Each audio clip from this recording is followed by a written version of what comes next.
ਸਤਿ ਸ਼੍ਰੀ ਅਕਾਲ। ਤੁਸੀਂ ਦੇਖ ਰਹੇ ਹੋ ਪੰਜਾਬ ਮੇਲ USA ਟੀਵੀ। ਮੈਂ ਬरुण ਕੌਰ ਮਾਨ। ਖਬਰਾਂ ਦੇ ਬ੍ਰਿਟਨ ਵਿੱਚ ਤੁਹਾਡਾ ਸਵਾਗਤ। ਖਬਰਾਂ ਦੇ ਬ੍ਰਿਟਨ ਦੇ sponsor real estate broker Mohan Cheema. Real estate ਦੀ ਦੁਨੀਆ 'ਚ ਮੰਨਿਆ ਪ੍ਰਮੰਨਿਆ ਨਾਮ। ਪੇਸ਼ ਨੇ ਪਹਿਲਾਂ ਚੋਣਵੀਆਂ ਖਬਰਾਂ। ਕੈਨੇਡਾ ਵਿੱਚ ਕੱਚੇ ਵਿਦੇਸ਼ੀ ਕਾਮੇ ਜਲਦ ਹੋ ਸਕਦੇ ਨੇ ਪੱਕੇ। 2026 ਤੋਂ ਬਾਅਦ ਸ਼ੈਂਗਨ ਵੀਜ਼ਾ ਲਈ ਆਨਲਾਈਨ ਅਪਲਾਈ ਕਰ ਸਕਣਗੇ ਭਾਰਤੀ। ਬਾਈਡਨ ਵੱਲੋਂ ਦੱਖਣ ਪੂਰਬੀ ਏਸ਼ੀਆਈ ਮੁਲਕਾਂ ਲਈ ਦੂਤ ਦੇ ਨਾਮ ਦਾ ਐਲਾਨ। यूक्रेन का वड्डा दावा, साल के अंत तक जंग हार जाएगा रूस। कैनेडा गैर कानूनी हथियारों और नशे समेत 3 पंजाबी नौजवान गिरफ्तार। वैक्सीन तो इनकार करन ते अमेरिका की हवाई फौज के 4 कैडेटां खिलाफ बड़ी कार्रवाई। ते हुण इन्हां खबरां दा विस्तार।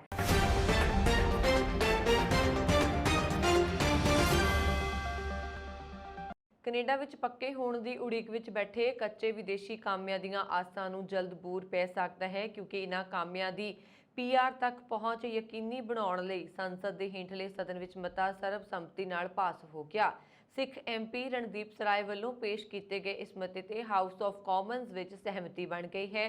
ਸਰੀ ਸੈਂਟਰ ਤੋਂ MP ਰਣਦੀਪ ਸਿੰਘ ਸਰਾਏ ਨੇ ਕੱਚੇ ਵਿਦੇਸ਼ੀ ਕਾਮਿਆਂ ਦੀ ਕੈਨੇਡਾ ਦੀ ਪਰਮਾਨੈਂਟ ਰੈਜ਼ੀਡੈਂਸੀ ਤੱਕ पहुंच यकीनी बनाने संबंधी प्राइवेट मैंबर बिल M44 नां दा मता पेश किया, जिस ते हाउस ऑफ कॉमन्स ने थोड़ी बहस मगरों सहमति की मोहर लगा दी। यूरोपी संघ कमिशन ने अपनी योजनावां का खुलासा करते हुए दावा किया है कि 2026 तक कोई एक अजिहा मंच स्थापित करेगा जो शैंगन वीज़ा मुक्त प्रणाली के तहत ਭਾਰਤੀਆਂ ਸਮੇਤ ਤੀਸਰੇ ਦੇਸ਼ਾਂ ਦੇ ਨਾਗਰਿਕਾਂ ਨੂੰ ਪੂਰੀ ਤਰ੍ਹਾਂ ਨਾਲ ਆਨਲਾਈਨ ਅਪਲਾਈ ਕਰਨ ਦੀ ਆਗਿਆ ਦੇਗਾ। ਸ਼ੈਂਗਨ ਵੀਜ਼ਾ ਇੱਕ ਅਜਿਹਾ ਵੀਜ਼ਾ ਹੈ ਜਿਸ ਦੇ ਲਈ ਅਪਲਾਈ ਕਰਨ ਤੇ ਤੁਸੀਂ ਯੂਰਪ ਦੇ 26 ਦੇਸ਼ ਘੁੰਮ ਸਕੋਗੇ। ਸ਼ੈਂਗਨ ਯੂਰਪ ਦੇ ਪਾਸਪੋਰਟ ਫ੍ਰੀ ਜ਼ੋਨ ਨੂੰ ਕਹਿੰਦੇ ਨੇ। ਇਸ ਜ਼ੋਨ ਵਿੱਚ ਯੂਰਪ ਦੇ ਜ਼ਿਆਦਾਤਰ ਦੇਸ਼ ਸ਼ਾਮਲ ਨੇ। ਇਹ ਦੁਨੀਆ ਦਾ ਸਭ ਤੋਂ ਵੱਡਾ ਵੀਜ਼ਾ ਫ੍ਰੀ ਟਰੈਵਲ ਏਰੀਆ ਵੀ ਹੈ। ਸ਼ੈਂਗਨ ਵੀਜ਼ਾ ਇੱਕ ਸ਼ਾਰਟ ਸਟੇ ਵੀਜ਼ਾ है जिसके लिए व्यक्ति शैंगन जोन है, जिसके राही व्यक्ति शैंगन जोन के किसी भी एरिया विच 90 दिनों तक टूरिज्म या बिजनेस लिए रुक सकता है। यूरोप में शैंगन वीज़ा बहुत आम है। ये व्यक्ति नूं शैंगन मैंबर कंट्रीज़ विच रोक टोक तो बिना ट्रैवल करने की आग्या दिंदा है। शैंगन जोन विच कोई बॉर्डर कंट्रोल नहीं है। शैंगन एग्रीमेंट ते साइन करके अपने बॉर्डर विच ट्रैवल करने की आज़ादी यूरोप के 26 देशों ने दी है। ये देश हैं ਆਸਟਰੀਆ, ਬੈਲਜੀਅਮ, ਚੈਕ Republic, Denmark, Estonia, Finland, France, Germany, Greece, Hungary, Iceland, Italy, Latvia ਆਦਿ। ਰਾਸ਼ਟਰਪਤੀ ਜੋ ਬਾਈਡਨ ਨੇ ਦੱਖਣੀ ਪੂਰਬੀ ਏਸ਼ੀਅਨ ਨੇਸ਼ਨਜ਼ ਐਸੋਸੀਏਸ਼ਨ ਦੇ ਦੂਤ ਵਜੋਂ ਕੌਮੀ ਸੁਰੱਖਿਆ ਪਰਿਸ਼ਦ ਦੇ ਮੁਖੀ ਯੋਨਹਸ ਅਬਰਾਹਮ ਨੂੰ ਨਾਮਜ਼ਦ ਕੀਤਾ ਹੈ। ਆਸੀਅਨ ਮੁਲਕਾਂ ਦੇ ਆਗੂਆਂ ਨਾਲ ਵਾਸ਼ਿੰਗਟਨ ਵਿੱਚ 2 ਦਿਨੀ ਵਿਸ਼ੇਸ਼ ਸਿਖਰ ਸੰਮੇਲਨ ਮਗਰੋਂ ਅਮਰੀਕੀ ਨੁਮਾਇੰਦਗੀ ਦਾ ਨਾਮ ਐਲਾਨਿਆ ਗਿਆ ਹੈ। रूस वालों यूक्रेन ते हमले मगरों बाइडन ने प्रशांत खिते दे नाल एशिया वल वधेरे ध्यान देना शुरू कर दिता है। बाइडन ने अब्राहम नूं अपने नेड़ले सलाहकारां विचों एक करार दिता है। अब्राहम की नियुक्ति तां ही संभव होएगी जेकर सैनेट इसकी तस्दीक कर दिंदी है। रूसी हमले तो 80 दिन बाद यूक्रेन की खुफिया एजेंसी के मुखी ने दावा किया है कि व्लादिमीर पुतिन का तख्ता पलटन का काम तेजी नाल चल रहा है ਅਤੇ इस साल के अंत तक रूस जंग हार जाएगा। मेजर जनरल किरोलो वुडनोव ने कहा है कि अगस्त में लड़ाई एक नवा मोड़ ले लेगी ਅਤੇ हौली हौली गोलियां दी आवाज़ बिल्कुल शांत हो जाएगियां। वुडनोव ने दावा किया है कि रूस में सत्ता के तबादले की नींह रखी जा चुकी है ਅਤੇ तस्वीर स्पष्ट होने में बहुता समा नहीं लगेगा। ਕੈਨੇਡਾ ਦੇ ਬਰੈਂਪਟਨ ਸ਼ਹਿਰ ਵਿੱਚ ਗੈਰ ਕਾਨੂੰਨੀ ਹਥਿਆਰਾਂ ਅਤੇ ਨਸ਼ਿਆਂ ਸਮੇਤ 3 ਪੰਜਾਬੀ ਨੌਜਵਾਨਾਂ ਨੂੰ ਪੀਲ ਪੁਲਿਸ ਵੱਲੋਂ ਗ੍ਰਿਫਤਾਰ ਅਤੇ ਚਾਰਜ ਕੀਤਾ ਗਿਆ ਹੈ। ਸ਼ੁੱਕਰਵਾਰ 13 ਮਈ ਵਾਲੇ ਦਿਨ ਪੀਲ ਪੁਲਿਸ ਵੱਲੋਂ ਬਰੈਂਪਟਨ ਦੇ ਚਿੰਗਵਾਕਸੀ ਅਤੇ ਸਟੀਲਜ਼ ਵਿਖੇ ਇੱਕ ਰਿਹਾਇਸ਼ ਤੇ ਛਾਪਾ ਮਾਰਿਆ ਗਿਆ ਸੀ, ਜਿੱਥੇ ਇਹ ਬਰਾਮਦਗੀ ਕੀਤੀ ਗਈ। ਇਸ ਛਾਪੇ ਵਿੱਚ ਗੈਰ ਕਾਨੂੰਨੀ ਹਥਿਆਰ ਅਤੇ ਨਸ਼ੇ ਬਰਾਮਦ ਹੋਏ ਨੇ। ਇਸ ਮਾਮਲੇ ਵਿੱਚ ਪੀਲ ਪੁਲਿਸ ਵੱਲੋਂ ਬਰੈਂਪਟਨ ਦੇ 20 ਸਾਲਾ ਕੁਲਦੀਪ ਸਿੰਘ, 21 ਸਾਲਾ ਸਹਿਜੋਤ ਸਿੰਘ ਅਤੇ 22 ਸਾਲਾ ਤਰਨਜੀਤ ਸਿੰਘ ਨੂੰ गिरफ्तार किया गया है। इन्हां दीयां पेशियां आउण वाले समय दौरान ब्रैम्पटन की कचहरी विच रहणगियां। अमेरिकी एयर फोर्स अकैडमी के 4 कैडेट इस महीने ना तो ग्रैजुएट हो सकणगे ते ना ही फौजी अफसरां वल्लों नियुक्त हो सकणगे, क्योंकि उन्होंने कोविड-19 रोकू वैक्सीन लैण तो इनकार कर दिता है। हवाई फौज के अधिकारियों ने यह जानकारी दी। ਉਹਨਾਂ ਨੇ ਦੱਸਿਆ ਕਿ ਚਾਰੇ ਕੈਡਿਟਾਂ ਨੂੰ ਉਹਨਾਂ ਦੀ ਸਿਖਲਾਈ ਤੇ ਖਰਚ ਹੋਏ ਹਜ਼ਾਰਾਂ ਡਾਲਰ ਦਾ ਭੁਗਤਾਨ ਵੀ ਕਰਨਾ ਪੈ ਸਕਦਾ ਹੈ। ਅਮਰੀਕਾ ਵਿੱਚ ਇਹ ਪਹਿਲੀ ਮਿਲਟਰੀ ਅਕੈਡਮੀ ਹੋਏਗੀ ਜਿੱਥੇ ਕਿਸੇ ਕੈਡਿਟ ਨੂੰ ਅਜਿਹੀ ਸਜ਼ਾ ਦਾ ਸਾਹਮਣਾ ਕਰਨਾ ਪਏਗਾ। ਆਰਮੀ ਅਤੇ ਨੇਵੀ ਨੇ ਕਿਹਾ ਹੈ ਕਿ ਵੈਸਟ ਪੁਆਇੰਟ, ਨਿਊਯਾਰਕ ਅਤੇ ਐਨਾਪੋਲਿਸ ਵਿੱਚ ਮਿਲਟਰੀ ਅਕੈਡਮੀ ਅਤੇ ਮੈਰੀਲੈਂਡ ਵਿੱਚ ਮੌਜੂਦ ਨੇਵਲ ਅਕੈਡਮੀ ਵਿੱਚ ਹੁਣ ਤੱਕ ਕਿਸੇ ਵੀ ਕੈਡਿਟ ਨੂੰ ਵੈਕਸੀਨ ਲੈਣ ਤੋਂ ਇਨਕਾਰ ਕਰਨ ਲਈ ਗ੍ਰੈਜੂਏਟ ਹੋਣ ਤੋਂ ਨਹੀਂ ਰੋਕਿਆ ਗਿਆ ਹੈ। ਗ੍ਰੈਜੂਏਸ਼ਨ ਲਗਭਗ 2 ਹਫ਼ਤਿਆਂ ਵਿੱਚ ਹੋਣ ਵਾਲੀ ਹੈ। ਰੱਖਿਆ ਮੰਤਰੀ ਲੋਇਡ ਆਸਟਿਨ ਨੇ ਪਿਛਲੇ ਸਾਲ ਸਾਰੇ ਫੌਜੀਆਂ ਲਈ ਕੋਵਿਡ-19 ਟੀਕਾਕਰਨ ਲਾਜ਼ਮੀ ਕਰ ਦਿੱਤਾ ਸੀ। ਉਹਨਾਂ ਨੇ ਕਿਹਾ ਸੀ ਕਿ ਫੌਜੀ ਤਿਆਰੀ ਅਤੇ ਫੌਜੀਆਂ ਨੂੰ ਸਿਹਤਮੰਦ ਬਣਾਈ ਰੱਖਣ ਲਈ ਟੀਕਾਕਰਨ ਮਹੱਤਵਪੂਰਨ ਹੈ। ਫੌਜੀ ਅਧਿਕਾਰੀਆਂ ਨੇ ਦਲੀਲ ਦਿੱਤੀ ਹੈ ਕਿ ਦਹਾਕਿਆਂ ਤੋਂ ਫੌਜੀਆਂ ਲਈ ਘੱਟੋ-ਘੱਟ 17 ਟੀਕੇ ਲਗਵਾਉਣੇ ਲਾਜ਼ਮੀ ਨੇ। ਮਿਲਟਰੀ ਅਕੈਡਮੀਆਂ ਵਿੱਚ ਪਹੁੰਚਣ ਵਾਲੇ ਵਿਦਿਆਰਥੀਆਂ ਨੂੰ ਟੀਕਾ ਨਾ ਲੱਗੇ ਹੋਣ ਕਾਰਨ ਪਹਿਲੇ ਦਿਨ ਹੀ ਖਸਰਾ, ਕੰਨਪੇੜੇ ਅਤੇ ਰੁਬੈਲਾ ਦੇ ਟੀਕਿਆਂ ਦੀਆਂ ਖੁਰਾਕਾਂ ਦਿੱਤੀਆਂ ਜਾਂਦੀਆਂ ਨੇ। ਅਮਰੀਕੀ ਸੰਸਦ ਅਤੇ ਫੌਜ ਦੇ ਮੈਂਬਰਾਂ ਨੇ ਸਵਾਲ ਕੀਤਾ ਸੀ ਕਿ ਕੀ ਫੌਜ ਸੇਵਾਵਾਂ ਲਈ ਟੀਕਿਆਂ ਤੋਂ ਛੋਟਾਂ ਦੀ ਸਮੀਖਿਆ ਨਿਰਪੱਖ ਰਹੀ ਹੈ। ਲਾਜ਼ਮੀ ਟੀਕਾਕਰਨ ਦੇ ਵਿਰੁੱਧ ਕਈ ਮੁਕੱਦਮੇ ਦਾਇਰ ਕੀਤੇ ਗਏ ਹਨ ਜੋ ਮੁੱਖ ਤੌਰ ਤੇ ਇਸ ਤੱਥ ਤੇ ਕੇਂਦਰਿਤ ਹਨ ਕਿ ਬਹੁਤ ਘੱਟ ਫੌਜੀ ਕਰਮਚਾਰੀਆਂ ਨੂੰ ਟੀਕਾਕਰਨ ਤੋਂ ਧਾਰਮਿਕ ਛੋਟ ਦਿੱਤੀ ਗਈ ਹੈ। ਵਾਈਟ ਹਾਊਸ ਦੀ ਪ੍ਰੈਸ ਸਕੱਤਰ ਜੇਨ ਪਸਾਕੀ ਨੇ ਕਿਹਾ ਹੈ ਕਿ ਨਾ ਕੇਵਲ ਰੋਜ਼ਾਨਾ ਪੱਤਰਕਾਰਾਂ ਦੇ ਸਵਾਲਾਂ ਦਾ ਸਾਹਮਣਾ ਕਰਨਾ ਬਲਕਿ ਮੈਨੂੰ ਤੇ ਮੇਰੇ ਪਰਿਵਾਰ ਨੂੰ ਧਮਕੀਆਂ ਮਿਲਣੀਆਂ ਵੀ ਮੇਰੀ ਨੌਕਰੀ ਦਾ ਮੁਸ਼ਕਲ ਭਰਿਆ ਹਿੱਸਾ ਹੈ। ਪਸਾਕੀ ਪੱਤਰਕਾਰਾਂ ਨਾਲ ਗੱਲਬਾਤ ਕਰ ਰਹੇ ਸਨ। ਉਹਨਾਂ ਨੇ ਕਿਹਾ ਕਿ ਮੈਨੂੰ ਧਮਕੀਆਂ ਮਿਲਦੀਆਂ ਹਨ। ਮੈਨੂੰ ਤੇ ਮੇਰੇ ਬੱਚਿਆਂ ਨੂੰ ਮਾੜੀ ਸ਼ਬਦਾਵਲੀ ਵਾਲੇ ਪੱਤਰ ਮੇਰੇ ਨਿੱਜੀ ਪਤੇ ਉੱਪਰ ਭੇਜੇ ਜਾਂਦੇ ਨੇ। ਕ੍ਰਿਸਚੀਅਨ ਸਾਇੰਸ ਮੋਨੀਟਰ ਦੁਆਰਾ ਦਿੱਤੇ ਨਾਸ਼ਤੇ ਉੱਪਰ ਗੱਲਬਾਤ ਕਰਦਿਆਂ ਉਹਨਾਂ ਨੇ ਕਿਹਾ ਕਿ ਪੱਤਰਾਂ ਵਿੱਚ ਹੱਦਾਂ ਪਾਰ ਕੀਤੀਆਂ ਹੁੰਦੀਆਂ ਨੇ ਜੋ ਖਤਰਨਾਕ ਲੱਗਦੀਆਂ ਨੇ। ਪ੍ਰੈਸ ਸਕੱਤਰ ਨੇ ਕਿਹਾ ਕਿ ਇੱਕ ਸਮੇਂ ਉਸਨੇ ਧਮਕੀਆਂ ਸੰਬੰਧੀ ਖੂਫੀਆ ਸੇਵਾ ਵਿਭਾਗ ਨੂੰ ਚੌਕਸ ਕੀਤਾ ਸੀ। ਉਹਨਾਂ ਨੇ ਕਿਹਾ ਕਿ ਮੇਰੇ 4 ਤੇ 6 ਸਾਲ ਦੇ 2 ਬੱਚੇ ਨੇ ਜਿਨ੍ਹਾਂ ਦੀ ਸੁਰੱਖਿਆ ਮੇਰੀ ਚਿੰਤਾ ਦਾ ਕਾਰਨ ਹੈ। ਬਾਈਡਨ ਪ੍ਰਸ਼ਾਸਨ ਵਿੱਚ ਪ੍ਰਮੁੱਖ ਚਿਹਰਾ ਪਸਾਕੀ ਨੇ ਕਿਹਾ ਕਿ ਮੈਂ ਸਮਝਦੀ ਹਾਂ ਕਿ ਜਨਤਕ ਜੀਵਨ ਜੀਂਦੀ ਹਾਂ। ਲੋਕ ਮੈਨੂੰ ਨਾ ਪਸੰਦ ਕਰ ਸਕਦੇ ਹਨ, ਇੱਥੋਂ ਤੱਕ ਤਾਂ ਠੀਕ ਹੈ, ਪਰੰਤੂ ਜਨਤਕ ਸ਼ਖਸੀਅਤਾਂ ਨੂੰ ਧਮਕੀਆਂ ਮਿਲਣੀਆਂ ਆਮ ਵਰਤਾਰਾ ਹੋ ਗਿਆ ਹੈ ਜਿਸ ਬਾਰੇ ਲੋਕਾਂ ਨੂੰ ਸਮਝਣਾ ਪਏਗਾ। ਇਹ ਵਰਤਾਰਾ ਸਾਡੇ ਸਮਾਜ ਵਿੱਚ ਫੈਲੇ ਜ਼ਹਿਰ ਵਾਂਗ ਹੈ। ਅਮਰੀਕਾ ਦੇ ਸ਼ਹਿਰ ਬਫੇਲੋ ਵਿੱਚ ਸ਼ਨੀਵਾਰ ਨੂੰ ਇੱਕ 18 ਸਾਲਾ ਗੋਰੇ ਵਿਅਕਤੀ ਨੇ ਫੌਜੀ ਵਰਦੀ ਪਹਿਨੇ ਇੱਕ ਸੁਪਰੀਮ ਮਾਰਕੀਟ ਵਿੱਚ ਰਾਈਫਲ ਨਾਲ ਅੰਨ੍ਹੇਵਾਹ ਗੋਲਾਬਾਰੀ ਕੀਤੀ। ਪੁਲਿਸ ਨੇ ਦੱਸਿਆ ਕਿ ਹਮਲੇ ਵਿੱਚ ਘੱਟੋ-ਘੱਟ 10 ਲੋਕਾਂ ਦੀ ਮੌਤ ਹੋ ਗਈ ਹੈ ਜਦਕਿ 3 ਹੋਰ ਜ਼ਖਮੀ ਹੋ ਗਏ ਨੇ। ਅਧਿਕਾਰੀਆਂ ਨੇ ਇਸ ਨੂੰ ਨਸਲੀ ਭਾਵਨਾਵਾਂ ਤੋਂ ਪ੍ਰੇਰਿਤ ਹਿੰਸਕ ਕੱਟੜਵਾਦ ਕਿਹਾ ਹੈ। ਉਹਨਾਂ ਨੇ ਦੱਸਿਆ ਕਿ ਹਮਲਾਵਰ ਨੇ ਢਾਲ ਦੇ ਰੂਪ ਵਿੱਚ ਕਵਚ ਪਾਇਆ ਹੋਇਆ ਸੀ। ਇਸ ਦੇ ਨਾਲ ਹੀ ਉਸਨੇ ਹੈਲਮਟ ਵੀ ਪਾਇਆ ਹੋਇਆ ਸੀ ਜਿਸ ਤੇ ਲੱਗੇ ਕੈਮਰੇ ਨਾਲ ਉਸਨੇ ਘਟਨਾ ਦਾ ਲਾਈਵ ਪ੍ਰਸਾਰਣ ਕੀਤਾ। ਰਿਪੋਰਟਾਂ ਦੇ ਅਨੁਸਾਰ ਹਮਲਾਵਰ ਨੇ ਟੌਪਸ ਫ੍ਰੈਂਡਲੀ ਮਾਰਕੀਟ ਵਿੱਚ ਜ਼ਿਆਦਾਤਰ ਕਾਲੇ ਖਰੀਦਦਾਰਾਂ ਅਤੇ ਕਰਮਚਾਰੀਆਂ ਨੂੰ ਨਿਸ਼ਾਨਾ ਬਣਾਇਆ। ਉਸਨੇ ਘੱਟੋ-ਘੱਟ 2 ਮਿੰਟਾਂ ਲਈ ਸਟ੍ਰੀਮਿੰਗ ਪਲੇਟਫਾਰਮ ਟਵਿਚ ਤੇ ਗੋਲਾਬਾਰੀ ਦਾ ਪ੍ਰਸਾਰਣ ਕੀਤਾ। ਹਾਲਾਂਕਿ ਇਸ ਪਲੇਟਫਾਰਮ ਨੇ ਤੁਰੰਤ ਇਸ ਦਾ ਪ੍ਰਸਾਰਣ ਬੰਦ ਕਰ ਦਿੱਤਾ। ਪੁਲਿਸ ਮੁਤਾਬਕ ਹਮਲਾਵਰ ਨੇ ਆਤਮ ਸਮਰਪਣ ਕਰਨ ਤੋਂ ਬਾਅਦ 11 ਕਾਲੇ ਅਤੇ 2 ਗੋਰਿਆਂ ਨੂੰ ਗੋਲੀ ਮਾਰ ਦਿੱਤੀ। ਬਾਅਦ ਵਿੱਚ ਉਹ ਇੱਕ ਜੱਜ ਦੇ ਸਾਹਮਣੇ ਪੇਸ਼ ਹੋਇਆ ਅਤੇ ਉਸਨੂੰ ਕਤਲ ਦੇ ਦੋਸ਼ ਵਿੱਚ ਗ੍ਰਿਫਤਾਰ ਕਰ ਲਿਆ ਗਿਆ। ਗਵਰਨਰ ਕੈਥੀ ਹੌਚੁਲ ਨੇ ਕਿਹਾ ਕਿ ਮੈਨੂੰ ਉਮੀਦ ਹੈ ਕਿ ਇਹ ਵਿਅਕਤੀ, ਇਹ ਗੋਰਾ ਸਰਵੋਤਮਵਾਦੀ ਜਿਸਨੇ ਇੱਕ ਨਿਰਦੋਸ਼ ਭਾਈਚਾਰੇ ਦੇ ਵਿਰੁੱਧ ਨਫ਼ਰਤੀ ਅਪਰਾਧ ਕੀਤਾ ਹੈ, ਆਪਣੀ ਬਾਕੀ ਦੀ ਜ਼ਿੰਦਗੀ ਸਲਾਖਾਂ ਪਿੱਛੇ ਬਿਤਾਏਗਾ। ਹਮਲਾਵਰ ਦੀ ਪਛਾਣ ਦੱਖਣ ਪੂਰਬੀ ਬਫੇਲੋ ਤੋਂ ਕਰੀਬ 320 ਕਿਲੋਮੀਟਰ ਦੂਰ ਸਥਿਤ ਨਿਊਯਾਰਕ ਤੋਂ ਕਲੋਨੀਕਲ ਵਸਨੀਕ ਪੈਟਨ ਗੈਂਡਰੌਨ ਦੇ ਤੌਰ ਤੇ ਹੋਈ ਹੈ। ਅਜੇ ਤੱਕ ਇਹ ਸਪਸ਼ਟ ਨਹੀਂ ਹੋਇਆ ਕਿ ਉਹ ਹਮਲਾ ਕਰਨ ਲਈ ਗੈਂਡਰੌਨ ਕੌਂਕਲਿਨ ਤੋਂ ਬਫੇਲੋ ਕਿਉਂ ਆਇਆ ਸੀ। ਸੋਸ਼ਲ ਮੀਡੀਆ ਤੇ ਜਾਰੀ ਕੀਤੀ ਗਈ ਪੋਸਟ ਵਿੱਚ ਉਸ ਨੂੰ ਆਪਣੀ ਕਾਰ ਵਿੱਚ ਸੁਪਰਮਾਰਕੀਟ ਪਹੁੰਚਦੇ ਦੇਖਿਆ ਜਾ ਸਕਦਾ ਹੈ। ਬਫੇਲੋ ਪੁਲਿਸ ਕਮਿਸ਼ਨਰ ਜੇਸੋਫ ਗ੍ਰਾਮਗਲੀਆ ਨੇ ਕਿਹਾ ਹੈ ਕਿ ਹਮਲਾਵਰ ਨੇ ਸਟੋਰ ਦੇ ਬਾਹਰ 4 ਲੋਕਾਂ ਨੂੰ ਗੋਲੀ ਮਾਰ ਦਿੱਤੀ। ਜਵਾਬ ਵਿੱਚ ਸਟੋਰ ਦੇ ਅੰਦਰ ਇੱਕ ਸੁਰੱਖਿਆ ਗਾਰਡ ਨੇ ਕਈ ਗੋਲੀਆਂ ਚਲਾਈਆਂ ਤੇ ਇੱਕ ਗੋਲੀ ਬੰਦੂਕਧਾਰੀ ਦੀ ਬੁਲਟ ਪ੍ਰੂਫ ਜੈਕਟ ਵਿੱਚ ਲੱਗੀ ਜਿਸ ਦਾ ਉਸ ਤੇ ਕੋਈ ਅਸਰ ਨਹੀਂ ਹੋਇਆ। ਇਹ ਸੁਰੱਖਿਆ ਗਾਰਡ ਬਫੇਲੋ ਪੁਲਿਸ ਦਾ ਸੇਵਾ ਮੁਕਤ ਪੁਲਿਸ ਅਧਿਕਾਰੀ ਹੈ। ਕਮਿਸ਼ਨਰ ਨੇ ਅਨੁਸਾਰ ਹਮਲਾਵਰ ਨੇ ਫਿਰ ਸੁਰੱਖਿਆ ਗਾਰਡ ਨੂੰ ਗੋਲੀ ਮਾਰ ਦਿੱਤੀ ਤੇ ਸਟੋਰ ਵਿੱਚ ਮੌਜੂਦ ਹੋਰ ਲੋਕਾਂ ਤੇ ਗੋਲੀਆਂ ਚਲਾ ਦਿੱਤੀਆਂ। ਬਫੇਲੋ ਦੇ ਮੇਅਰ ਬਾਇਰਨ ਬ੍ਰਾਊਨ ਨੇ ਇੱਕ ਨਿਊਜ਼ ਕਾਨਫਰੰਸ ਵਿੱਚ ਕਿਹਾ ਕਿ ਕਿਸੇ ਵੀ ਭਾਈਚਾਰੇ ਦੇ ਸਭ ਤੋਂ ਬੁਰੇ ਸੁਪਨੇ ਵਿੱਚੋਂ ਇੱਕ ਹੈ ਅਤੇ ਅਸੀਂ ਇਸ ਸਮੇਂ ਬਹੁਤ ਦੁਖੀ ਹਾਂ।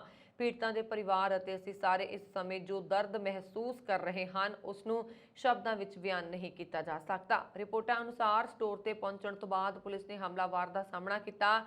ਗ੍ਰਾਮਗਲੀਆ ਨੇ ਕਿਹਾ ਕਿ ਉਸ ਸਮੇਂ ਹਮਲਾਵਰ ਨੇ ਰਾਈਫਲ ਨੂੰ ਆਪਣੀ ਗਰਦਨ ਵੱਲ ਇਸ਼ਾਰਾ ਕੀਤਾ ਸੀ। 2 ਅਫਸਰਾਂ ਨੇ ਫਿਰ ਉਸ ਨੂੰ ਰਾਈਫਲ ਹੇਠਾਂ ਰੱਖਣ ਲਈ ਕਿਹਾ। ਇਸ ਤੋਂ ਪਹਿਲਾਂ ਇੱਕ ਨਿਊਜ਼ ਕਾਨਫਰੰਸ ਵਿੱਚ ਏਰੀ ਕਾਉਂਟੀ ਸ਼ੈਰਿਫ ਜੌਨ ਗਰਾਸੀਆ ਨੇ ਗੋਲਾਬਾਰੀ ਨੂੰ ਨਫ਼ਰਤ ਅਪਰਾਧ ਕਿਹਾ ਸੀ। ਉਹਨਾਂ ਮੁਤਾਬਕ ਇਹ ਪੂਰੀ ਤਰ੍ਹਾਂ ਵਿਰੋਧੀ ਕਾਰਵਾਈ ਹੈ। ਇਹ ਸਾਡੇ ਭਾਈਚਾਰੇ ਤੋਂ ਬਾਹਰ ਦੇ ਕਿਸੇ ਵਿਅਕਤੀ ਦੁਆਰਾ ਨਸਲੀ ਤੌਰ ਤੇ ਪ੍ਰੇਰਿਤ ਨਫ਼ਰਤੀ ਅਪਰਾਧ ਹੈ। ਕੈਲੀਫੋਰਨੀਆ ਨੂੰ ਇਤਿਹਾਸਕ ਸੋਕੇ ਦਾ ਸਾਹਮਣਾ ਕਰਨਾ ਪੈ ਰਿਹਾ ਹੈ ਤੇ ਪੀਣ ਵਾਲੇ ਪਾਣੀ ਦੇ ਸੰਕਟ ਦਾ ਖਤਰਾ ਪੈਦਾ ਹੋ ਗਿਆ ਹੈ, ਜਿਸ ਨੂੰ ਵੇਖਦਿਆਂ ਕੋਸਟ ਲਾਈਨ ਪ੍ਰੋਟੈਕਸ਼ਨ ਏਜੰਸੀ ਹੁਨਿੰਗਟਨ ਨੂੰ ਬੀਚ ਉੱਪਰ ਇੱਕ ਹੋਰ ਵਾਟਰ ਟ੍ਰੀਟਮੈਂਟ ਪਲਾਂਟ ਲਾਉਣ ਬਾਰੇ ਵਿਚਾਰ ਕਰ ਰਹੀ ਹੈ, ਜਿਸ ਉੱਪਰ 1.4 ਬਿਲੀਅਨ ਡਾਲਰ ਦੀ ਲਾਗਤ ਆਏਗੀ। ਕੈਲੀਫੋਰਨੀਆ ਦੇ ਦੋ ਵੱਡੇ ਪਾਣੀ ਦੇ ਭੰਡਾਰਾਂ ਵਿੱਚ ਪਾਣੀ ਦਾ ਪੱਧਰ ਬਹੁਤ ਨੀਵਾਂ ਚਲਾ ਗਿਆ ਹੈ ਤੇ ਗਰਮੀ ਦੇ ਮੌਸਮ ਦੀ ਅਜੇ ਸ਼ੁਰੂਆਤ ਹੋਈ ਹੈ। ਇਸ ਲਈ ਭਵਿੱਖ ਵਿੱਚ ਸੰਕਟ ਹੋਰ ਵੱਧ ਸਕਦਾ ਹੈ। ਕੋਲੋਰਾਡੋ ਦਰਿਆ ਤੋਂ ਕਿਸਾਨਾਂ ਦੇ ਖੇਤਾਂ ਲਈ ਪਾਣੀ ਦਿੱਤਾ ਜਾਂਦਾ ਹੈ, ਬਿਜਲੀ ਪੈਦਾ ਕੀਤੀ ਜਾਂਦੀ ਹੈ ਤੇ 4 ਕਰੋੜ ਲੋਕਾਂ ਨੂੰ ਪੀਣ ਵਾਲਾ ਪਾਣੀ ਦਿੱਤਾ ਜਾਂਦਾ ਹੈ, ਪਰੰਤੂ ਹੁਣ ਇੱਥੋਂ ਪਾਣੀ ਦੀ ਸਪਲਾਈ ਘਟ ਗਈ ਹੈ, ਜਿਸ ਕਾਰਨ ਪਾਣੀ ਦੇ ਨਵੇਂ ਸਰੋਤਾਂ ਦੀ ਲੋੜ ਪੈਦਾ ਹੋ ਗਈ ਹੈ। ਅੱਜਕੱਲ ਲਾੜਾ-ਲਾੜੀ ਆਪਣੇ ਵਿਆਹ ਨੂੰ ਖਾਸ ਬਣਾਉਣ ਲਈ ਅਜਿਹਾ ਕੁਝ ਕਰਨਾ ਚਾਹੁੰਦੇ ਹਨ ਜੋ ਲੋਕਾਂ ਨੇ ਪਹਿਲਾਂ ਕਦੇ ਨਾ ਦੇਖਿਆ ਹੋਵੇ। ਅਜਿਹਾ ਹੀ ਕੁਝ ਅਮਰੀਕਾ ਵਿੱਚ ਇੱਕ ਵਿਆਹ ਵਾਲੇ ਜੋੜੇ ਨੇ ਕੀਤਾ, ਜਿਸ ਨੂੰ ਵੇਖ ਕੇ ਹਰ ਕੋਈ ਹੈਰਾਨ ਰਹਿ ਗਿਆ। ਦਰਅਸਲ ਇਸ ਜੋੜੇ ਨੇ ਆਪਣੇ ਕੱਪੜਿਆਂ ਨੂੰ ਅੱਗ ਲਗਾ ਕੇ ਵਿਆਹ ਵਿੱਚ ਐਂਟਰੀ ਕੀਤੀ। ਦੱਸ ਦਈਏ ਕਿ ਦੋਵੇਂ ਹੀ ਪ੍ਰੋਫੈਸ਼ਨਲ ਸਟੰਟਬਾਜ਼ ਨੇ। ਦੋਵੇਂ ਹਾਲੀਵੁੱਡ ਫਿਲਮਾਂ ਦੇ ਸੈੱਟ ਤੇ ਕੰਮ ਕਰਦੇ ਹੋਏ ਇੱਕ ਦੂਜੇ ਨੂੰ ਮਿਲੇ ਸਨ। ਜੋੜੇ ਨੇ ਫਾਇਰ ਪ੍ਰੂਫ ਕੱਪੜੇ ਪਾਏ ਹੋਏ ਸੀ ਅਤੇ ਬੋਡੀ ਤੇ ਐਂਟੀ ਬਰਨ ਜੈਲ ਲਗਾਈ ਹੋਈ ਸੀ। ਉਹਨਾਂ ਦੇ ਵਿਆਹ ਦੇ ਰਿਸੈਪਸ਼ਨ ਸਟੰਟ ਦੀ ਵੀਡੀਓ ਡੀਜੇ ਅਤੇ ਵੈਡਿੰਗ ਫੋਟੋਗ੍ਰਾਫਰ ਰੋਜ਼ ਪਾਵੇਲ ਵੱਲੋਂ ਟਿਕਟੌਕ ਤੇ ਪੋਸਟ ਕੀਤੀ ਗਈ ਹੈ। ਵੀਡੀਓ ਦੀ ਕੈਪਸ਼ਨ ਵਿੱਚ ਲਿਖਿਆ ਹੈ, ਜਦੋਂ ਸਟੰਟ ਲੋਕ ਵਿਆਹ ਕਰਵਾਉਂਦੇ ਨੇ। ਵੀਡੀਓ ਵਿੱਚ ਲਾੜੀ ਨੂੰ ਫੁੱਲਾਂ ਦਾ ਇੱਕ ਗੁਲਦਸਤਾ ਲਹਿਰਾਉਂਦੇ ਦੇਖਿਆ ਜਾ ਸਕਦਾ ਹੈ, ਜਿਸ ਤੋਂ ਬਾਅਦ ਲਾੜਾ ਲਾੜੀ ਦੀ ਪਿੱਠ ਤੇ ਅੱਗ ਫੈਲ ਗਈ। ਇਸ ਦੌਰਾਨ ਉਹ ਮਹਿਮਾਨਾਂ ਦੇ ਸਾਹਮਣੇ ਹੱਥ ਹਿਲਾਉਂਦੇ ਹੋਏ ਅੱਗੇ ਵਧੇ। ਵਾਇਰਲ ਹੋ ਰਹੀ ਇਸ ਵੀਡੀਓ ਵਿੱਚ ਤੁਸੀਂ ਦੇਖ ਸਕਦੇ ਹੋ ਕਿ ਜੋੜਾ ਪੂਰੇ ਸਟੰਟ ਦੌਰਾਨ ਸ਼ਾਂਤ ਸੀ ਅਤੇ ਆਖਰਕਾਰ ਇੱਕ ਅਜਿਹੇ ਪੁਆਇੰਟ ਤੇ ਪਹੁੰਚ ਗਏ ਜਿੱਥੇ ਉਹ ਦੋਵੇਂ ਗੋਡਿਆਂ ਭਾਰ ਬੈਠ ਗਏ। ਇਸ ਤੋਂ ਬਾਅਦ ਦੋ ਫਾਇਰ ਫਾਈਟਰਾਂ ਨੇ ਅੱਗ ਤੇ ਕਾਬੂ ਪਾਇਆ। ਪਾਵੇਲ ਨੇ ਕਿਹਾ, ਇਹ ਸਿਖਲਾਈ ਪ੍ਰਾਪਤ ਪੇਸ਼ੇਵਰ ਨੇ, ਇਸ ਨੂੰ ਘਰ ਵਿੱਚ ਨਾ ਅਜ਼ਮਾਓ। ਅਮਰੀਕਾ ਦੇ ਇੱਕ ਸੰਘੀ ਜਿਊਰੀ ਨੇ ਪਾਕਿਸਤਾਨੀ ਮੂਲ ਦੇ ਇੱਕ ਅਮਰੀਕੀ ਪਰਿਵਾਰ ਨੂੰ ਇੱਕ ਪਾਕਿਸਤਾਨੀ ਮਹਿਲਾ ਤੋਂ 12 ਸਾਲ ਤੱਕ ਘਰ ਵਿੱਚ ਜ਼ਬਰੀ ਕੰਮ ਕਰਵਾਉਣ ਦੇ ਮਾਮਲੇ ਵਿੱਚ ਦੋਸ਼ੀ ਠਹਿਰਾਇਆ ਹੈ। ਜਿਊਰੀ ਨੇ ਪਰਿਵਾਰ ਦੇ ਮੈਂਬਰਾਂ ਜ਼ਾਹਿਦਾ ਅਮਾਨ, ਮੁਹੰਮਦ ਨੁਮਾਨ ਚੌਧਰੀ ਤੇ ਮੁਹੰਮਦ ਰਿਹਾਨ ਚੌਧਰੀ ਨੂੰ 12 ਸਾਲ ਤੋਂ ਵੱਧ ਸਮੇਂ ਤੱਕ ਪੀੜਤ ਮਹਿਲਾ ਨੂੰ ਸਰੀਰਕ ਤੇ ਮਾਨਸਿਕ ਤਕਲੀਫ ਦੇਣ ਦਾ ਦੋਸ਼ੀ ਪਾਇਆ ਗਿਆ ਹੈ। ਇਸ ਮਾਮਲੇ ਵਿੱਚ ਦੋਸ਼ੀਆਂ ਨੂੰ 5 ਤੋਂ 20 ਸਾਲ ਤੱਕ ਦੀ ਜੇਲ੍ਹ ਦੀ ਸਜ਼ਾ ਦਾ ਸਾਹਮਣਾ ਕਰਨਾ ਪੈ ਸਕਦਾ ਹੈ। ਪਾਕਿਸਤਾਨੀ ਅਮਰੀਕੀ ਪਰਿਵਾਰ ਨੇ ਪੀੜਤਾਂ ਨੂੰ ਥੱਪੜ ਮਾਰੇ, ਲੱਤਾਂ ਮਾਰੀਆਂ ਤੇ ਧੱਕੇ ਵੀ ਮਾਰੇ, ਇੱਥੋਂ ਤੱਕ ਕਿ ਉਸ ਨੂੰ ਕੁੱਟਿਆ ਵੀ ਗਿਆ। ਇੱਕ ਮੌਕੇ ਤੇ ਤਾਂ ਮਹਿਲਾ ਦੇ ਹੱਥ ਪੈਰ ਬੰਨ੍ਹ ਕੇ ਉਸ ਨੂੰ ਪੌੜੀਆਂ ਤੋਂ ਹੇਠਾਂ ਖਿੱਚਿਆ ਗਿਆ। ਪਰਿਵਾਰ ਤੇ ਦੋਸ਼ ਸੀ ਕਿ ਪੀੜਤ ਮਹਿਲਾ ਦੇ ਪਤੀ ਦੇ ਚਲੇ ਜਾਣ ਤੋਂ ਬਾਅਦ ਵੀ ਉਸਨੇ ਨਾ ਸਿਰਫ ਮਹਿਲਾ ਨੂੰ ਵਰਜੀਨੀਆ ਆਪਣੇ ਪਰਿਵਾਰ 'ਚ ਰੱਖਿਆ, ਬਲਕਿ ਬਹੁਤ ਮੁਸ਼ਕਲ ਕੰਮ ਕਰਨ ਲਈ ਮਜਬੂਰ ਵੀ ਕੀਤਾ। ਅਮਰੀਕਾ ਦੇ ਰਾਸ਼ਟਰਪਤੀ ਜੋ ਬਾਈਡਨ ਦੇ ਪ੍ਰਸ਼ਾਸਨ ਵੱਲੋਂ ਭਾਰਤ ਦੇ ਭਵਿੱਖੀ ਰਾਜਦੂਤ ਵਜੋਂ ਨਾਮਜ਼ਦ ਲਾਸ ਏਂਜਲਸ ਦੇ ਮੇਅਰ ਐਰਿਕ ਗੌਰਸੇਟੀ ਵਿਵਾਦਾਂ ਵਿੱਚ ਘਿਰ ਗਏ ਨੇ। ਇਸ ਹਫ਼ਤੇ ਸੈਨੇਟ ਦੀ ਇੱਕ ਰਿਪੋਰਟ ਵਿੱਚ ਸੁਝਾਅ ਦਿੱਤਾ ਗਿਆ ਹੈ ਕਿ ਗੌਰਸੇਟੀ ਨੇ ਇੱਕ ਚੋਟੀ ਦੇ ਸਹਾਇਕ ਦੁਆਰਾ ਕਥਿਤ ਜਿਨਸੀ ਸ਼ੋਸ਼ਣ ਨੂੰ ਨਜ਼ਰਅੰਦਾਜ਼ ਕੀਤਾ ਹੈ। ਇਸ ਨਾਲ ਭਾਰਤ ਵਿੱਚ ਅਮਰੀਕੀ ਰਾਜਦੂਤ ਦਾ ਅਹੁਦਾ ਸੰਭਾਲਣ ਦੀ ਉਸਦੀ ਉਡੀਕ ਲੰਬੀ ਹੋ ਸਕਦੀ ਹੈ। ਰਿਪਬਲਿਕਨ ਸੰਸਦ ਮੈਂਬਰ ਚੱਕ ਗਰਾਸੇਲ ਨੇ 23 ਪੰਨਿਆਂ ਦੀ ਵਿਸਤ੍ਰਿਤ ਜਾਂਚ ਰਿਪੋਰਟ ਵਿੱਚ ਕਿਹਾ ਕਿ ਕਈ ਵਿਸਲ ਬਲੋਅਰਜ਼ ਨੇ ਗਾਰਸੇਟੀ ਦੇ ਨਜ਼ਦੀਕੀ ਸਲਾਹਕਾਰ ਅਤੇ ਉਸਦੇ ਸਾਬਕਾ ਡਿਪਟੀ ਚੀਫ ਆਫ ਸਟਾਫ ਵਿੱਚ ਜੈਕ ਵਰਸ ਦੇ ਖਿਲਾਫ ਗੰਭੀਰ ਦੋਸ਼ ਲਗਾਏ ਹਨ। ਗਰਾਸਲੇ ਉਹਨਾਂ ਸੰਸਦ ਮੈਂਬਰਾਂ ਵਿੱਚੋਂ ਇੱਕ ਹੈ ਜੋ ਗਾਰਸੇਟੀ ਨੂੰ ਭਾਰਤ ਦੇ ਨਵੇਂ ਰਾਜਦੂਤ ਵਜੋਂ ਪੁਸ਼ਟੀ ਕਰਨ ਵਿੱਚ ਦੇਰੀ ਦੀ ਮੰਗ ਕਰ ਰਹੇ ਨੇ। ਗੌਰਸੇਟੀ ਦੇ ਦਫ਼ਤਰ ਨੇ ਲਗਾਤਾਰ ਇਸ ਗੱਲ ਤੋਂ ਇਨਕਾਰ ਕੀਤਾ ਹੈ ਕਿ ਮੇਅਰ ਨੇ ਜਿਨਸੀ ਸ਼ੋਸ਼ਣ ਦੀ ਕੋਈ ਘਟਨਾ ਦੇਖੀ ਜਾਂ ਉਸ ਨੂੰ ਅਜਿਹੀਆਂ ਘਟਨਾਵਾਂ ਦੀ ਜਾਣਕਾਰੀ ਸੀ। ਮੇਅਰ ਦੇ ਬੁਲਾਰੇ D11 ਦੇ ਅਨੁਸਾਰ ਰਿਪੋਰਟਾਂ ਝੂਠੇ ਦੋਸ਼ਾਂ ਤੇ ਆਧਾਰਿਤ ਨੇ। ਨਿਰਪੱਖ ਜਾਂਚ ਅਤੇ ਸਮੀਖਿਆ ਵਿੱਚ ਵੀ ਇਹ ਦੋਸ਼ ਝੂਠੇ ਸਾਬਤ ਹੋਏ ਨੇ। ਰਿਪੋਰਟ ਦੇ ਮੁਤਾਬਕ ਇਸ ਜਾਂਚ ਦਾ ਦਾਇਰਾ ਇਹ ਤੈਅ ਕਰਨ ਲਈ ਸੀਮਿਤ ਹੈ ਕਿ ਕੀ ਮੇਅਰ ਗਾਰਸੇਟੀ ਨੂੰ ਜੈਕਬਸ ਦੁਆਰਾ ਦੂਜਿਆਂ ਤੇ ਕੀਤੇ ਗਏ ਜਿਨਸੀ ਸ਼ੋਸ਼ਣ ਜਾਂ ਨਸਲੀ ਟਿੱਪਣੀਆਂ ਬਾਰੇ ਪਤਾ ਸੀ। ਰਿਪੋਰਟ ਵਿੱਚ ਕਿਹਾ ਗਿਆ ਹੈ ਕਿ ਜੈਕਬਸ 2003-04 ਤੋਂ ਗੌਰਸੇਟੀ ਨੂੰ ਜਾਣਦਾ ਹੈ। ਗੌਰਸੇਟੀ ਨੇ ਮੇਅਰ ਬਣਨ ਤੋਂ ਤੁਰੰਤ ਬਾਅਦ ਜੁਲਾਈ 2013 ਵਿੱਚ ਜੈਕਬਸ ਨੂੰ ਆਪਣਾ ਡਿਪਟੀ ਚੀਫ ਆਫ ਸਟਾਫ ਨਿਯੁਕਤ ਕੀਤਾ। ਰੂਸੀ ਹਮਲੇ ਖਿਲਾਫ ਮੁਲਕਾਂ ਨੂੰ ਇਕਜੁੱਟ ਕਰਨ ਲਈ ਅਮਰੀਕਾ ਵੱਲੋਂ ਕੀਤੀਆਂ ਜਾ ਰਹੀਆਂ ਕੋਸ਼ਿਸ਼ਾਂ ਤਹਿਤ ਭਾਰਤ ਨੂੰ ਮਨਾਉਣ ਵਾਸਤੇ ਵੀ ਹਮਲੇ ਮਾਰੇ ਜਾ ਰਹੇ ਨੇ। ਵਾਈਟ ਹਾਊਸ ਦੀ ਪ੍ਰੈਸ ਸਕੱਤਰ ਜੇਨ ਪਸਾਕੀ ਨੇ ਕਿਹਾ ਹੈ ਕਿ ਅਮਰੀਕਾ ਲਗਾਤਾਰ ਭਾਰਤ ਦੇ ਸੰਪਰਕ ਵਿੱਚ ਹੈ ਤਾਂ ਜੋ ਰੂਸ ਖਿਲਾਫ ਲਾਈਆਂ ਗਈਆਂ ਪਾਬੰਦੀਆਂ ਦੀ ਪਾਲਣਾ ਕੀਤੀ ਜਾ ਸਕੇ। ਉਹਨਾਂ ਨੇ ਕਿਹਾ ਹੈ ਕਿ ਕੁਝ ਸਮਾਂ ਪਹਿਲਾਂ ਅਮਰੀਕੀ ਉਪ ਸੁਰੱਖਿਆ ਸਲਾਹਕਾਰ ਦਲੀਪ ਸਿੰਘ ਵਾਰਤਾ ਲਈ ਭਾਰਤ ਗਏ ਸਨ, ਜਿੱਥੇ ਉਹਨਾਂ ਭਾਰਤ ਨੂੰ ਰੂਸ ਵੱਲੋਂ ਯੂਕਰੇਨ ਤੇ ਕੀਤੇ ਗਏ ਹਮਲੇ ਖਿਲਾਫ ਡਟਣ ਲਈ ਕਿਹਾ ਸੀ। ਇੱਕ ਸਵਾਲ ਦੇ ਜਵਾਬ ਵਿੱਚ ਉਸਨੇ ਕਿਹਾ ਕਿ ਕੋਵਿਡ-19 ਮਹਾਮਾਰੀ ਸਮੇਂ ਅਮਰੀਕਾ ਨੇ ਭਾਰਤ ਨੂੰ ਦਵਾਈਆਂ ਦੇ ਨਾਲ-ਨਾਲ ਹੋਰ ਸਹਾਇਤਾ ਵੀ ਮੁਹੱਈਆ ਕਰਵਾਈ ਸੀ ਅਤੇ ਰੂਸੀ ਹਮਲੇ ਖਿਲਾਫ ਵੀ ਕੰਮ ਕਰਨਾ ਜਾਰੀ ਰੱਖਾਂਗੇ।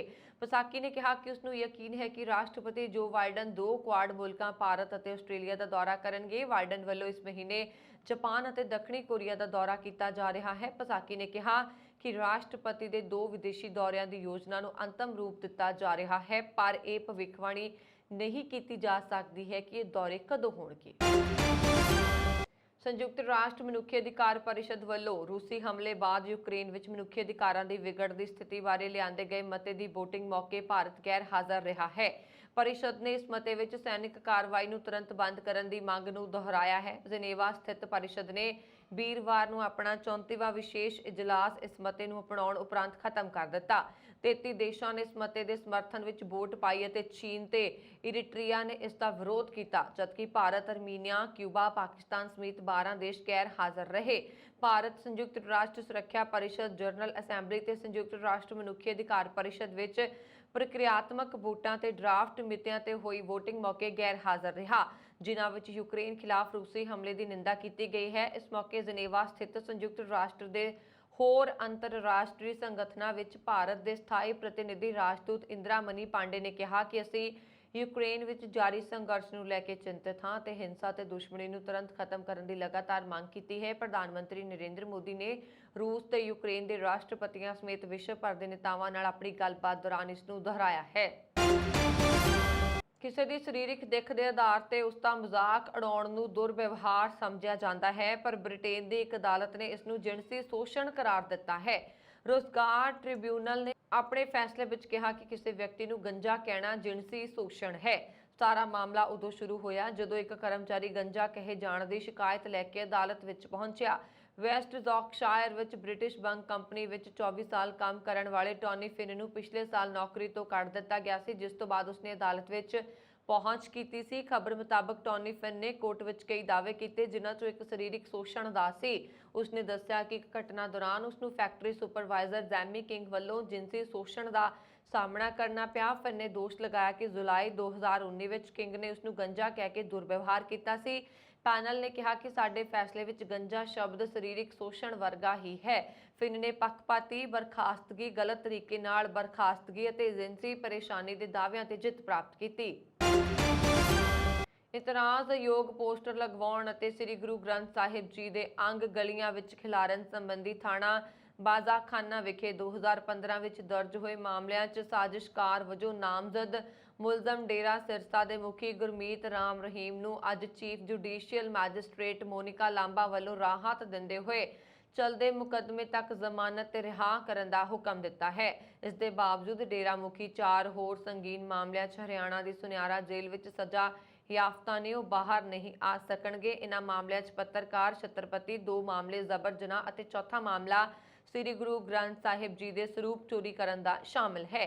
विशेष जांच टीम डेरा मुखी नूं 2015 विच फरीदकोट के पिंड बुरज जवाहर सिंह वाला के गुरुद्वारा साहिब चों श्री गुरु ग्रंथ साहिब जी का स्वरूप चोरी करन, इस दे अंग गलियां विच खिलारन अते इतराज़योग पोस्टर लाउण दे मामले विच मुख साजिशकार वजों नामजद किया गया सी।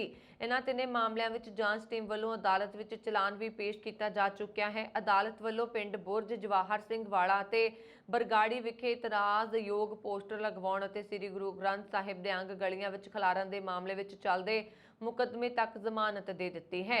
अदालत ने अपने हुक्म विच डेरा मुखी नूं शर्तां तहत जमानत दिंदिआं कहा कि जेकर जमानत ते जेल चों बाहर आउंदे ने तां किसी भी तरह के मामले की सुनवाई नूं प्रभावित नहीं करनगे ते बिना आग्या विदेश नहीं जा सकते। अदालत ने डेरा मुखी नूं लोड़ पैण ते जांच टीम सामने पेश होने के भी निर्देश दिते ने। बैबल कलां गोली कांड की सुनवाई 4 जून तक टली है। इस तरह पिंड बैबल कलां विखे अक्तूबर 2015 च वापरे गोली कांड संबंधी अज वधीक सैशन जज राजीव कालड़ा की अदालत विच सुनवाई हुई। सुनवाई दौरान साबका DGP सुमेध सैनी अते परमराज सिंह उमरा नंगल अदालत सामने पेश नहीं हुए। अदालत ने इस मामले की सुनवाई हुण 4 जून तक मुलतवी करदिआं मुलजमां नूं हदायत दित्ती है कि अगली तरीक तक पेशी ते अदालत विच पेश होण तां कि मुकदमे की सुनवाई बाकायदा तौर ते शुरू हो सके। रूस ਅਤੇ ਯੂਕਰੇਨ 3 ਮਹੀਨਿਆਂ ਲਈ ਯੁੱਧ ਕਰਨ ਵਾਲੇ ਹਨ। ਇਸ ਦੌਰਾਨ ਯੂਕਰੇਨ ਦੇ ਜਸੂਸ ਮੁਖੀ ਨੇ ਦਾਅਵਾ ਕੀਤਾ ਹੈ ਕਿ ਰੂਸੀ ਰਾਸ਼ਟਰਪਤੀ ਪੁਤਿਨ ਨੂੰ ਹਟਾਉਣ ਲਈ ਇੱਕ ਤਖਤਾ ਪਲਟ ਮੁਹਿੰਮ ਪਹਿਲਾਂ ਹੀ ਚੱਲ ਰਹੀ ਸੀ। ਨਾਲ ਹੀ ਕਿਹਾ ਕਿ ਮਾਸਕੋ ਇਸ ਸਾਲ ਦੇ ਅੰਤ ਤੱਕ ਯੂਕਰੇਨ ਨਾਲ ਜੰਗ ਹਾਰ ਜਾਏਗਾ। ਡੇਲੀ ਮੇਲ ਨੇ ਰਿਪੋਰਟ ਕੀਤੀ ਹੈ ਕਿ ਮੇਜਰ ਜਨਰਲ ਕਿਰਲੋ ਵੁਡਨੋਵ ਨੇ ਕਿਹਾ ਕਿ ਉਹ ਵਿਸ਼ਵਾਸ ਕਰਦੇ ਨੇ ਕਿ ਸੰਘਰਸ਼ ਵਿੱਚ ਇੱਕ ਮੋੜ ਆਖਰਕਾਰ ਪੁਤਿਨ ਨੂੰ ਬੇਦਖਲ ਕਰਨ ਵੱਲ ਲੈ ਜਾਏਗਾ। ਜਨਰਲ ਬੁਡਾਨੋਵ ਨੇ ਸਕਾਈ ਨਿਊਜ਼ ਨੂੰ ਦੱਸਿਆ ਕਿ ਜ਼ਿਆਦਾਤਰ ਸਰਗਰਮ ਲੜਾਈ ਇਸ ਸਾਲ ਦੇ ਅੰਤ ਤੱਕ ਖਤਮ ਹੋ ਜਾਏਗੀ। ਇਸ ਦੇ ਫਲਸਰੂਪ ਰੂਸੀ ਫੈਡਰੇਸ਼ਨ ਦੀ ਲੀਡਰਸ਼ਿਪ ਦੀ ਤਬਦੀਲੀ ਦੀ ਅਗਵਾਈ ਕਰੇਗਾ। ਡੇਲੀ ਮੇਲ ਦੀ ਰਿਪੋਰਟ ਮੁਤਾਬਕ ਬੁਡਾਨੇਵ ਨੇ ਕਿਹਾ ਕਿ ਪ੍ਰਕਿਰਿਆ ਪਹਿਲਾਂ ਹੀ ਸ਼ੁਰੂ ਕੀਤੀ ਜਾ ਚੁੱਕੀ ਹੈ। ਨਤੀਜੇ ਵਜੋਂ ਅਸੀਂ ਆਪਣੇ ਸਾਰੇ ਖੇਤਰਾਂ ਵਿੱਚ ਯੂਕਰੇਨੀ ਸ਼ਕਤੀ ਨੂੰ ਨਿਭਾਵਾਂਗੇ। ਉਸਨੇ ਇਹ ਵੀ ਕਿਹਾ ਕਿ ਪੁਤਿਨ ਖੂਨ ਦੇ ਕੈਂਸਰ ਨਾਲ ਬਹੁਤ ਬਿਮਾਰ ਸੀ, ਜਿਵੇਂ ਕਿ ਇੱਕ ਅਣਜਾਣ ਰੂਸੀ ਅਲੀਗਾਰਚ ਦੁਆਰਾ ਦਾਅਵਾ ਕੀਤਾ ਗਿਆ ਸੀ। ਕ੍ਰੈਮਲਿਨ ਨਾਲ ਨਜ਼ਦੀਕੀ ਸੰਬੰਧ ਰੱਖਣ ਵਾਲੇ ਅਲੀਗਾਰਚ ਨੇ ਦਾਅਵਾ ਕੀਤਾ ਹੈ ਕਿ ਪੁਤਿਨ ਨੂੰ ਆਪਣੇ ਬਲੱਡ ਕੈਂਸਰ ਨਾਲ ਜੁੜੀਆਂ ਕਈ ਸਿਹਤ ਸਮੱਸਿਆਵਾਂ ਤੋਂ ਪੀੜਤ ਮੰਨਿਆ ਜਾਂਦਾ ਹੈ।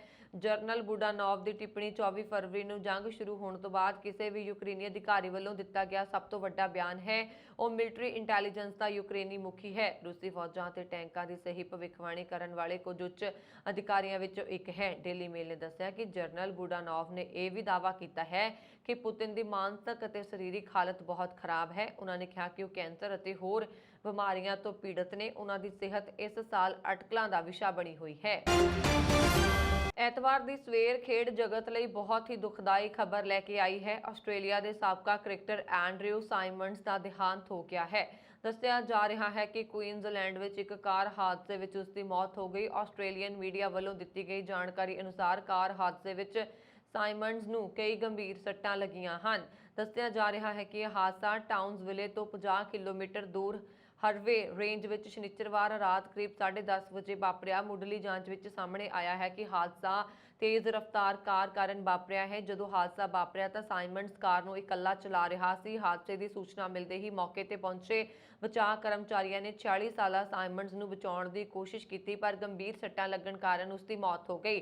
ਫੋਰੈਂਸਿਕ ਟੀਮ ਹਾਦਸੇ ਵਾਲੀ ਥਾਂ ਦੀ ਜਾਂਚ ਕਰ ਰਹੀ ਹੈ। ਐਂਡਰਿਊ ਸਾਈਮੰਡਸ ਆਸਟ੍ਰੇਲੀਆਈ ਕ੍ਰਿਕਟਰ ਸਮੇਤ ਦੁਨੀਆ ਭਰ ਦੇ ਕ੍ਰਿਕਟ ਪ੍ਰਸ਼ੰਸਕਾਂ ਲਈ ਇੱਕ ਹੋਰ ਦੁਖਦਾਈ ਝਟਕਾ ਹੈ। ਮਾਰਚ ਵਿੱਚ ਸ਼ੇਨ ਵਾਰਨ ਅਤੇ ਰੌਡ ਮਾਰਸ਼ ਦੀ ਦੁਖਦਾਈ ਮੌਤ ਤੋਂ ਬਾਅਦ ਸਾਈਮੰਡਸ ਇਸ ਸਾਲ ਅਚਾਨਕ ਮਰਨ ਵਾਲਾ ਤੀਜਾ ਆਸਟ੍ਰੇਲੀਆਈ ਕ੍ਰਿਕਟਰ ਹੈ।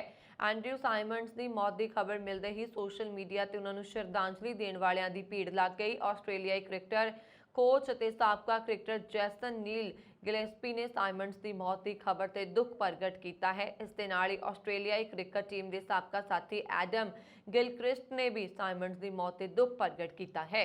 ਇਸ ਸਨ ਹੁਣ ਤੱਕ ਦੀਆਂ ਖਬਰਾਂ। ਮੈਨੂੰ ਵਰੁਣ ਕੌਰ ਮਾਨੂ ਦੀ ਆਗਿਆ। ਹੋਰ ਖਬਰਾਂ ਦੇ ਲਈ ਸਾਡਾ YouTube ਚੈਨਲ ਪੰਜਾਬ ਮੇਲ USA TV ਜ਼ਰੂਰ ਸਬਸਕ੍ਰਾਈਬ ਕਰੋ। ਸਤਿ ਸ਼੍ਰੀ ਅਕਾਲ।